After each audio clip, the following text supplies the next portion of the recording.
Welcome back. Okay, it's time now for your family's health. And tonight we're going to focus on that woozy feeling that many people experience New Year's morning. You know what we're talking about. Our health specialist, Beatrice Politi, is here. We're working, so we won't be feeling it this year, but you've got to help the others. At least not yet, right? Correct. And bluntly said, it's a hangover, right? And there's no magic bullet apart from abstaining from the alcohol. But there are some strategies and folk remedies that can help ease the pain to varying degrees. So if you're ringing the new year a bit too vigorously, here's some things to consider. You start with one, then another, and another. Next thing you know, we're pouring out advice on ways to beat that hangover. Pedialyte, it's like high-powered Gatorade. I'm always told before bed, 1 bottle of water and 2 Advil will always do the trick. Some swear by a greasy breakfast. Others say the magic is in the fluids. Usually in the morning, cup of coffee. Tomato juice. Does any of it work? Well, alcohol is a diuretic. Your brain and body are dehydrated and desperate for fluid. That's where the headache comes in. The liver is also working overtime to process toxins. And that nausea, all that alcohol has irritated the stomach. But there are things you can do.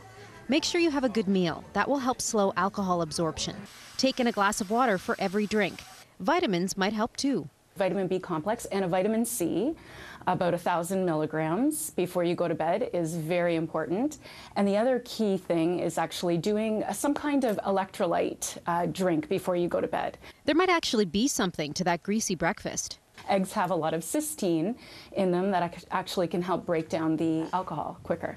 And then there are homeopathic remedies. Nux vomica is really good for any kind of after effects of alcohol, a little bit of nausea, mild headache, whereas belladonna is very specific for that throbbing, pounding headache. And your tipple of choice could load the odds against you. Clearer drinks are better, like a vodka as opposed to a rye. There is something in darker drinks called congeners. Some swear by the hair of the dog, the idea that taking another alcoholic drink the day after will cure you.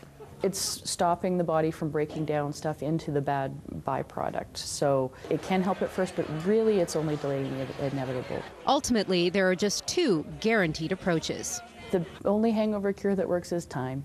The other hangover cure is the not drinking as much.